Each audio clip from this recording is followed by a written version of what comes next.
Okay, I think we probably should get started. My name is Sharon Reichart, and I'm a member of the local Brain Network Support Group here in the Bay Area, and also on the board of a newly formed nonprofit, which is also called Brain Support Network, which is to assist people in the brain donation process. And I think Robin hit on it a little bit today, and we're going to be talking about it again later on this afternoon. My husband, Dennis, was diagnosed in 2002 with PSP. At that time, he was 58 years old. He passed away in August of 2007. And during that time, Dennis participated in UCSF's study and donated his brain to UCSF upon his death. And at autopsy, it was confirmed PSP. During those years, we were very lucky to be under the care of Dr. Boxer and his team, who guided us through our long journey. And I have nothing but admiration and praise for Dr. Boxer and the team for all they are doing in their search for answers for the cause and cure of PSP. Dr. Boxer will speak today for about 20 minutes and answer questions for about 20 minutes, and at which time he will need to leave. Please write questions down for Dr. Boxer on the cards that are on your table. Hold the card up and they'll be collected, and we will then have a chance to present the questions to Dr. Boxer. After Dr. Boxer, we will hear from Lisa Voltarelli, who is UCSF's research coordinator, and she will talk about PSP research and participation. And finally, if there's time remaining, we'll hear from Phil Myers on 8 lessons learned from PSP. So at this time, I'd like to introduce Dr. Boxer from UCSF's Memory and Aging Clinic. Dr. Boxer is the principal investigator of the worldwide Davunitide clinical trial in PSP. He is the associate professor of neurology at UCSF, director of neuroscience clinical research unit, director AD FTD clinical trials program. Let's give him a warm welcome. Thanks. Thanks, Sharon. Can everyone hear me? Is this working? Okay. So I wanted to thank Sharon and Robin Riddle and all of you for inviting me to speak to you today. It's really a great honor, and I just want to apologize that I have to leave a little bit early, but Lisa Voltarelli, who works with me in running our study, will be available to answer questions, and if there are any she can't answer at the end, that I'd be happy to give you a call afterwards and answer any that aren't fully answered today. So what I want to talk to you about is the research that I'm really focused on, which is really trying to find a cure for PSP. Everything that we do in my research group and with the research studies we're involved in are sort of focused on developing new treatments for PSP. And as you know, there really aren't very many good treatments that are available right now that can really affect the underlying course of the disease. And we've been spending a number of years trying to think of ways that we could really attack the underlying biology of the disease, both scientific experiments, but also working with the government and with the pharmaceutical industry to really increase the amount of work done in PSP. So I just want to give you an overview of how we think about this and the type of work we're doing. And first of all, I think everyone in this room probably has a fairly good sense of what the clinical disease PSP looks like for most people. And it was first described by Steele, Richardson, and Olszewski in 1964. And I think that their title of their paper, Progressive Supranuclear Palsy, a Heterogeneous Degeneration Involving the Brainstem, Basal Ganglia, Cerebellum with Vertical Supranuclear Gaze, which is the eye movement abnormality, pseudobulbar palsy, knuckle dystonia, which is the neck rigidity, and dementia, which sometimes occurs with this disease, still holds today for many people who have the disease. And what we've learned, let's see, is this a pointer or no?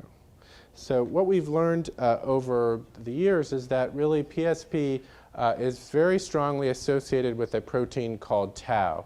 And as we see it, PSP is really the archetypical disease that's caused by this protein tau.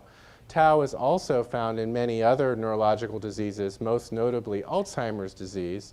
But in PSP, there are many reasons that we know that it's very strongly linked to the disease. And if you look at autopsy, what you see is that in this picture here, this colored area is where the tau is deposited in the brain in most people who have PSP. And so the highest concentrations are in this brain stem, or the lower part of the brain that controls swallowing and neck rigidity and movement, but there are also some tau throughout the higher parts of the brain that involve thinking. And usually it's in certain types of cells. Here is a picture of one called a tufted astrocyte, which is filled with tau. And so our basic scientist colleagues have been thinking about how to treat different neurological diseases. And one of the interesting discoveries that happened about in 2007 by some colleagues at UCSF was that when they were trying to find a treatment for Alzheimer's disease, they knocked the tau protein out of these Alzheimer's mice, and they found that if they did this, so an average mouse with Alzheimer's disease will die pretty quickly in about 6 months, but if they take out the tau protein, they survive and they do much better. And they also found that if they take out this tau protein and expose the mice to toxins that are called seizures, they can also protect the mice from seizure-induced brain damage. So it appears that tau is really a central player in most neurological diseases, even though we don't see it always deposited or in the brainstem like we see it in PSP. And so this is really one of the key arguments that we're making to the federal government, to the NIH, to the FDA, to the pharmaceutical industry, that they should be focusing on tau, and particularly they should be focusing on PSP, because if you cure PSP, you're going to cure a huge number of brain diseases. One of the other really interesting advances in the past couple years, and just within the past year, it's become very apparent that tau normally in the brain is a protein that helps stabilize the sort of tree-like structure of a nerve cell. So if you've seen these beautiful pictures of neurons that look like trees with all the different branches, inside the branches are something called microtubules, and the microtubules remain stable because of the tau protein. And when the tau protein is dysfunctional, it starts to stick together, and the microtubules start to fall apart, and that's when you see the cells start to shrivel up. And it's really in a large part due to the dysfunction or loss of normal function and sticking together of the tau protein. What we've learned in the past year or two, that not only can the tau protein come off the microtubules and cause the cells to shrink and die, but it can also move from one cell to another. So at the bottom here, this just sort of summarizes that what we've learned importantly, that the tau protein can go from one sick cell to another, and that can probably cause the disease to spread throughout the brain. And this is important because we could potentially block the transmission of one cell to another, and some of the treatments that I'm going to tell you about probably do this. So over the past 10 or 20 years, people have been thinking quite a bit about how we could treat tau-related neurodegeneration. And here's a picture of a nerve cell like I just described. And these lines here are the microtubules with the tau protein. And all of the names that we're talking about here are different approaches as to how we might make this tau-related nerve dysfunction better. So one way might be to just stabilize the microtubules, and even if the tau is dysfunctional and falling off, if we were just to keep them in place, the cells wouldn't shrink and die. And so the drug davunitide, the study that Sharon mentioned earlier, is a drug that we think acts by doing this, that it helps maintain the stability of the microtubules, and we think that, or we hope that that will help to maintain people's quality of life. But there are a variety of other drugs that I don't have time to go into right here, but would be happy to talk about later. So as we try and convince the drug companies who have these drugs to use them in PSP, we make the following argument that Even though most of the tau drugs were initially intended for use in Alzheimer's disease because that's going to make more money for drug companies, that we really need to convince the industry to invest in PSP. And the reasons that they might want to do this is that PSP is purely a tau disease. It's about as purely tau as any disease could be, genetically, neuropathologically, and otherwise. We know that patients have no other really effective treatments, so there's really a lot of incentive for patients to participate in clinical trials and to work on developing these therapies. And then also we know that more and more tau is associated with other common diseases, including chronic traumatic encephalopathy that affects NFL players and veterans coming back from the wars. And so again, if we could cure PSP, we could cure many other diseases. This is just an example of some of the other neurodegenerative diseases and the proteins that are present. And what we know is that particularly PSP, but some of the other disorders related to it are really purely tau, whereas these other diseases like Alzheimer's disease or dementia with Lewy bodies have multiple toxic proteins that are present. And that makes it very hard to demonstrate that a drug that's targeting tau is really going to work in this population. So I'm going to skip this slide because of time.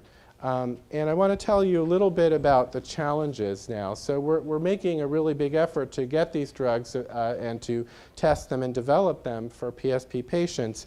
But we have to acknowledge that there's some big challenges. And first of all, we need our scientists to work on the pipeline, and that is they need to develop more chemicals and compounds that could actually be tested and efficacious. We need better animal models. So there are mouse models that develop tau-related degeneration in the brain, but none of them look exactly like PSP. And so that's another thing that we really need to work on. We know that PSP is more rare than Alzheimer's disease, and so we need to really work on raising awareness and getting people to participate in research so that we can have enough patients to really develop these medications in clinical trials.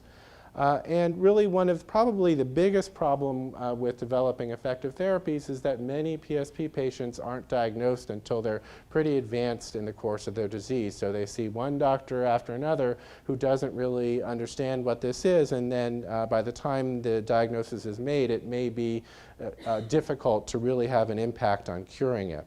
And so to make this a little bit clearer, what we know is that the typical PSP diagnosis that I described to you and that was described in the 60s is really focused, is really derived from having these classic eye movement abnormalities, falls, neck rigidity, trouble with swallowing, and sometimes behavior and thinking problems. And we know that when someone has these constellation of symptoms, what we call probable PSP, that Dr. Litvin and colleagues initially defined in 1996, that if we look at their brain at autopsy, that it's almost 95% or 100% likely that they are going to have pure tau-related brain disease. But as we learn more about this disease, we're starting to recognize that there are multiple forms of PSP, or multiple ways that PSP can begin before it really meets these classic definition of PSP. So some patients may begin as sort of the classic falls and eye movement abnormalities, but more and more we're recognizing that other patients may actually look like they have Parkinson's disease initially, and they may even respond to Parkinson's medications for a year or two, and then they start to look more like PSP. Others may have just a walking problem with very little else for a number of years, and that's called pure akinesia and gait freezing. Others may have the corticobasal syndrome that Dr. Litvin probably described earlier today. We're also learning that some PSP patients early on actually don't have any movement problem at all. They have either trouble with language or they have trouble with behavior, and that this can predate any of the movement problems for a number of years. And so this is another way that PSP can begin.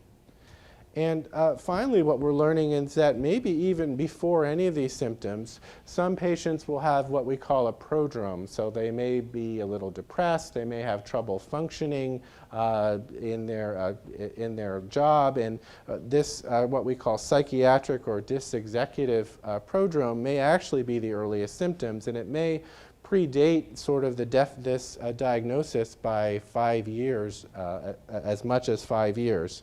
And so really our challenge now is to try and identify patients in these earlier stages when they are more likely to respond to one of these treatments.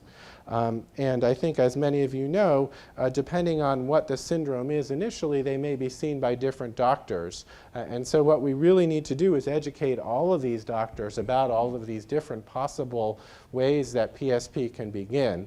And so that they can recognize it earlier and get the patients to proper therapies. So one major effort that's underway right now is to actually rewrite and revise the PSP diagnostic criteria that Dr. Litvin led in, over 10 years ago, now almost 20 years ago, to try and acknowledge these other presentations and find an earlier definition of PSP that we can use to develop treatments.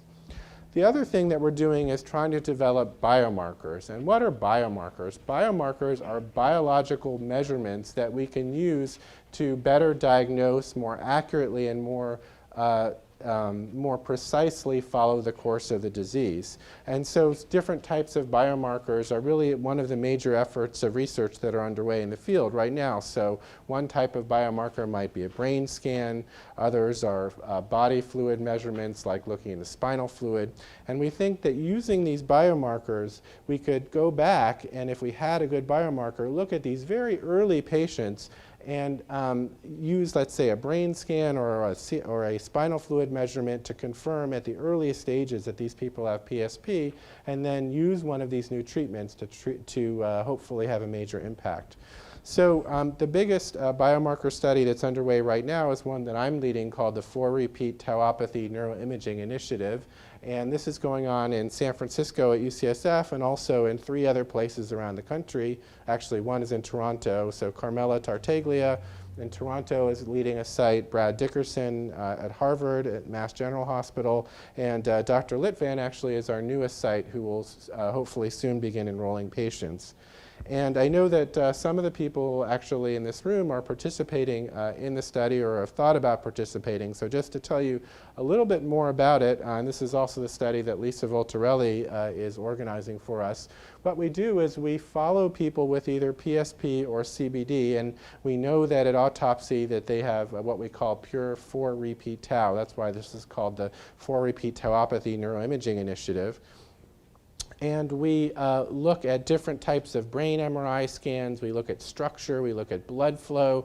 We look at the white matter, how the neurons are extending throughout the brain. And we look at other types of measurements, including spinal fluid, blood, and urine, and as well as we measure eye movements. And we do this every 6 months for a year. And then we look at which of these measurements are really going to be most accurate in diagnosing, but also capturing disease progression so that we could use them in a clinical trial. And others have really worked on this, and so what we can do is we can look at specific areas of the brain. What we find is that when we use these types of very detailed MRI measurements, we're much more sensitive and specific in our diagnosis, and it's much easier to demonstrate that a drug might be effective than if we just used a rating scale that we would do at the bedside. So that's really a major focus of this project. Some of the early data that we're getting out of the project, here's an example. So we measure eye movements. We know that in the typical PSP that it's called a progressive supranuclear palsy of eye movements, which means that it gets harder and harder to move your eyes up and down and eventually left and right. And if we just measure periodically how well someone can look up or down, what we see is that this gets worse very rapidly. And obviously, I don't need to tell anyone in the room who's seen this disease that this is a big problem with the disease. But when we're trying to develop a new therapy, we need a measurement to follow that could tell us that the therapy is working. And this may be one of them, and we've actually incorporated this into the Davunitide trial. Another a new measurement that's coming out of our Fortney study, and I apologize there was no slide in the handout for this because I added it this morning, is looking at the brain network using what we call functional MRI. And what we can see is that there actually is a PSP-related brain network, even in normal, young, and older people, and that it's possible that the disease spreads along this network. And if we compare PSP patients with normal older people, that within this network, the connections between the different neurons are actually reduced. And this may tell us a lot about the disease, and particularly when we have therapies that can block the spread from one area to another, this may be the way to really measure that. Another type of technology we're working on in collaboration with others at UCLA and other institutions is what's called a PET scan. And this is a radioactive scan with a dye that actually detects this toxic tau protein. And what we can see here is that in PSP, that particularly in these areas in the brainstem and in the basal ganglia that control movement, that there's a huge amount of this tau protein that we can detect with this new technology. And that the amount of protein, this tau protein detected with the technology is strongly correlated with the disease severity. And so this might be another way that we could show that a drug is working, because if the amount of this tau protein reduced using the PET scan, then we would really have a good idea that a drug might be really attacking the underlying biology of the disease. So the point I want to make is that we are really hoping that we can convince you and others to participate in this research, because the more people we have who participate, the better we're able to develop these methods, and eventually the more drugs we'll be able to bring into treatment studies and really get this disease effectively treated sooner. And so although this study that Lisa will tell you more about does not have a treatment right now that's part of it, the more information we collect, the more likely we are able to get new treatments. So I want to just switch gears and tell you about what's available, what's been tested so far, and just to tell you that you really can do clinical trials in this disease. So the largest clinical trial that was done in PSP was with a drug called riluzole. It was called the NIP study. It was done in Europe, and that was completed in 2009. And riluzole is a drug that's used for Lou Gehrig's disease, and basically it was found that it does not work for PSP or MSA in this therapy, but in this trial. But it did show that we could do clinical trials in PSP.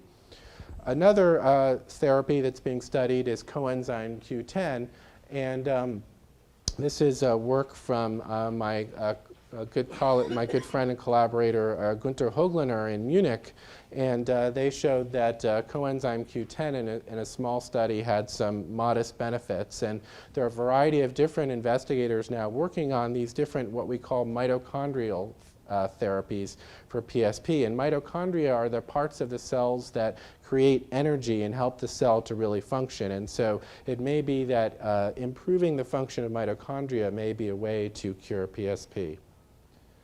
The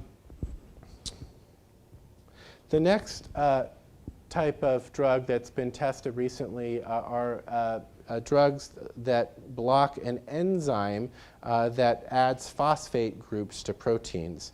And we know that the tau protein has a lot of phosphate molecules on it, and this causes the protein to change shape and fall off the microtubules, and it's a key part of the disease in PSP.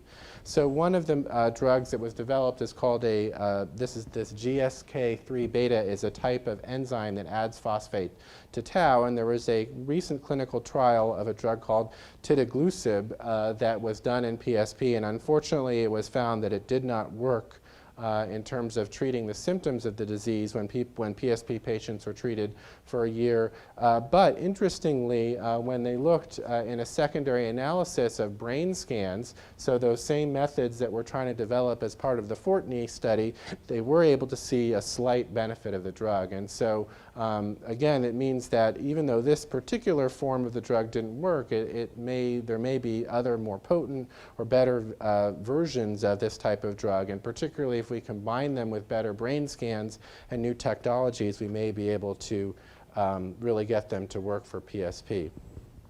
I think another really exciting possibility, I told you about devunatide stabilizing microtubules, are a whole other class of microtubule stabilizers. One is called apothelone D, and this has actually just entered a clinical trial for Alzheimer's disease, and we hope that it will soon be in a clinical trial for PSP, but it's really up to the drug company that owns the drug to allow this to move forward.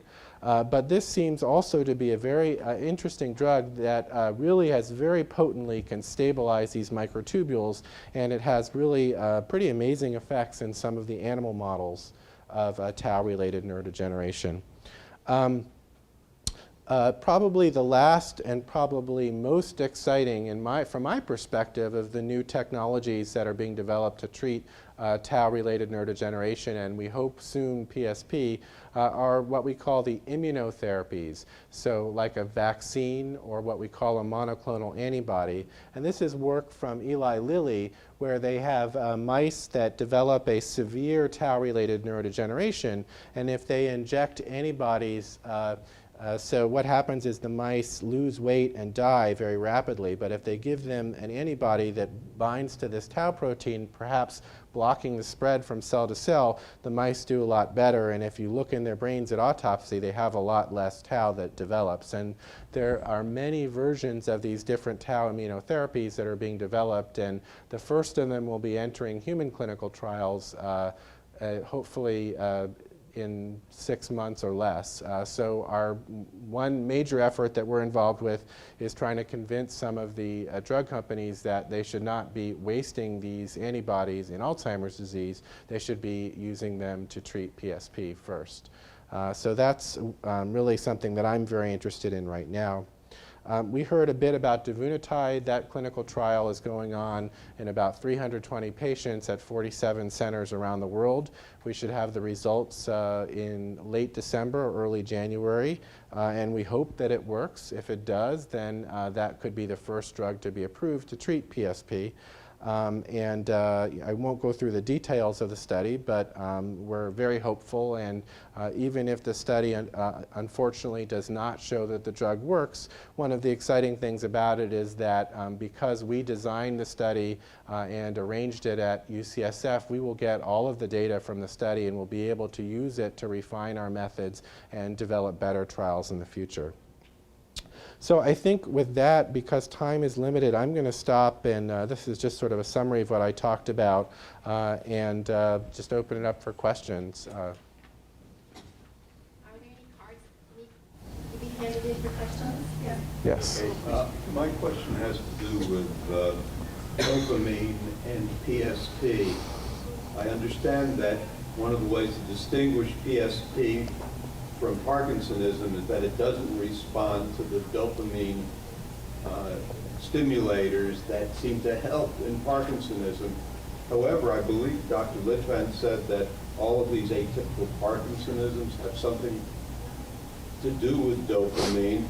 And what I don't understand is, for instance, in our case, my wife has restless leg syndrome and is taking a drug for that which stimulates dopamine and is helping her restless legs. So why wouldn't the regular Parkinsonism type drugs also help her? So that's a great question that we could talk about for a very long time. But so the question is, why don't drugs that elevate dopamine, some of the drugs that people use for Parkinson's disease, why don't they work for PSP? And so the answer is a little complicated, but Parkinson's disease and dementia with Lewy bodies and probably to some extent multisystem atrophy are caused by accumulation of this protein called synuclein, which is different than the tau that's in PSP. And one of the areas that it really seems to hit is this area in the brainstem called the substantia nigra that produces actually dopamine. And the dopamine goes along neurons and spritzes into the basal ganglia that control sort of automatic movement. And so when you lose that dopamine in Parkinson's disease, you get the tremor and the stiffness and the falls. And so replacing it in Parkinson's disease and to some extent DLB and sometimes multisystem atrophy makes people better. PSP does not really affect the substantia nigra nearly to the same extent, and there isn't this dopamine deficit. But that being said, it does affect the basal ganglia and other areas of the brainstem, and it may be that by giving back a little bit of extra dopamine, some PSP patients will get a small benefit for a short period of time from the dopamine. But ultimately, it's a very different disease chemically than the other Parkinsonian diseases, because dopamine is not the central problem. Does coenzyme Q10 work with the drugs? It can be taken, if that's the question, with the drugs. It works differently. So again, it helps to, we think, has a very modest effect on these mitochondria, which are in all of the cells in the brain, and helps them to create energy a little bit better. And there's some thinking that's with some of the Parkinson's drugs that they may stress out the mitochondria a little bit, so the coenzyme Q10 may help. But in general, I think there have been many studies now with coenzyme Q10 and other diseases, other brain diseases like Huntington's and Parkinson's, and it hasn't had a huge effect. There is an ongoing clinical trial in PSP, but so far it doesn't seem to have the type of effect that we'd really hope for in terms of curing the disease. So it's, if this approach is going to work, it's probably not just coenzyme Q10, but it's going to have to be a combination of coenzyme Q10 with other drugs that affect these energy producers within the cells. Can a patient be too advanced for research? So I think it depends on what type of research the patient and the family want to do. So in our research project that Lisa can tell you more about, one has to be able to tolerate the MRI scans and some of the testing that we do. Otherwise, we just can't get the measurements. CurePSP, the National Society, actually has a brain bank, and I think Sharon, you might talk, you mentioned a bit about how you're working on an autopsy program. So we also have an autopsy program at UCSF, but in our autopsy program, we really value taking the clinical data and matching it up with the autopsy data. So, so for our programs, people can't be too advanced. They can be fairly advanced, but they have to be able to do the brain scans at the very least. But the CurePSP brain bank, I believe, will take any person's brain who had PSP, so even if they were very advanced. But if there's any question, we'd love to talk to you about it, and we'd love to work with you in any way that we can to allow you to participate in the research. Does anesthesia cause or exacerbate or bring on these diseases? And this is a major question, I think, that many people are interested in. And there are a variety of different hypotheses that explain why many people see this to be the case, that often the disease didn't really, maybe there were some little hints before they had surgery or anesthesia, but it didn't really get going until afterwards. And so one possibility is that the oldest explanation for this is that your brain actually is compensating for the disease for many years before you actually have symptoms. And so, the disease probably starts, you don't notice anything for years and years until enough of this tau protein builds up to cause the disease, because the rest of your brain is working overtime to make up for it. But when you have another injury or you have anesthesia, that may block some of this overtime working of the rest of the brain, and that may unmask the symptoms. That's one explanation. Another newer explanation that people have learned in the past 5 years or so, that inflammation, so actually the immune system in the brain is somehow activated with PSP and other related diseases, causing the release of all kinds of inflammatory chemicals that seem to make the disease worse. And it's a chicken and egg. We don't know whether it's the inflammation that starts the disease or the disease causes inflammation that then makes things worse. But what we do know is that any kind of surgery or injury, let's say you even have a bad infection, you may have orthopedic procedure on your leg, that creates inflammation that spreads throughout the body. These inflammatory chemicals gets into the brain and can make some of these neurological disorders even worse. So that's one possibility. A third possibility is rarely there are people who undergo surgery, let's say if for a cardiac procedure where they're on a bypass pump, and you can have either a small stroke from a clot or from an air bubble that can go into the brainstem and produce a syndrome that looks like PSP, but this usually doesn't get worse. It just stays stable. So I think that we don't know exactly the answer, but the idea that inflammation may be actually the real culprit here is exciting because it suggests that we could potentially prevent that from happening. So if you knew somebody was in the earliest stages of PSP, then perhaps you could give them some sort of anti-inflammatory medication or medication to block this effect that might worsen the disease, and that would be really an effective way to prevent the disease from really manifesting itself. And so there's quite a bit of research going on to look at that possibility. Dr. Litvin hit on this a little bit, but two people have asked this question here. What are the latest research findings on heredity or genetic markers for PSP? Mm-hmm. So CurePSP, the foundation just sponsored a really exciting, very large genetic study of PSP. And I think what I alluded to in the beginning is that we really think PSP is extremely tightly linked to this protein called tau. And it turns out that when they looked at over 1,000 brains that were confirmed by autopsy as having true PSP, and they asked which genes anywhere within the whole human genome were associated with getting PSP, and they found multiple hits within the tau gene, that actually tau is extremely strongly linked to getting PSP. So it may be the levels of tau or some other things about the genetic regulation of tau that's extremely important. It turns out that there are rarely within families people who have actual mutations in the tau gene, and that depending on where the mutation is in the gene, it can cause these PSP-related tau abnormalities, and they actually get a familial form of PSP. There were also a number of other genes that were found in this very large research study. Some of them actually had to do with inflammation. So we were just talking about how inflammation may be involved with PSP. So that's one other class of genes, and people are looking at that. Another class of genes that seem to be related to PSP that came out of this study are genes that are involved in other aspects of the neuron structure. So there is an insulation around the neurons so just like you have insulation around a wire, that if it's a metal wire with plastic, there's a similar type of insulation around neurons, and it turns out some of the genes for that insulation also appear to be related to PSP. But still strongly, I mean by far, more than anything else, this tau protein gene in many different ways appears to be the by far strongest link to PSP, and that's why I'm so focused on tau, and we're really trying to tell everyone else to focus on tau, because clearly there's no disease that's more strongly linked to tau than PSP. So how long would davunitide or another drug take to get into general use, let's say, if it's effective?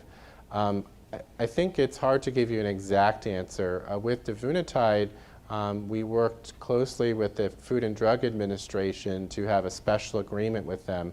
One of the advantages that PSP has, because it's considered to be an orphan disease, that is, there are fewer than 200,000 cases currently in the United States, is that the Food and Drug Administration has special programs to allow accelerated approvals for these types of drugs. So if we are, God willing, fingers crossed, successful with this davunitide trial, we could get what's called an accelerated approval, which means that, assuming the data really looks strongly positive, it might be, a matter of 3 to 6 months before we get FDA approval, and then it might be,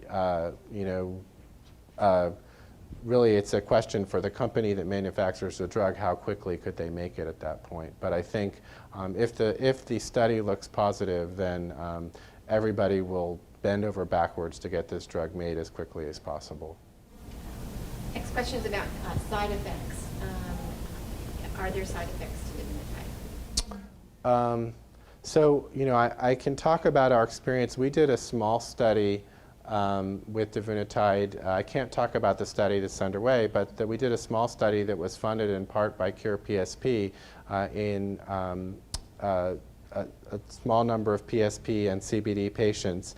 And what we found is that, and one of the reasons why we were enthusiastic about davunitide is it seems to have many fewer side effects than some of the other drugs that have been used in the past. But the biggest problem, I would say, and anyone who's been in the davunitide trial could probably agree with this, is that currently the only way to give the drug is as a nasal spray.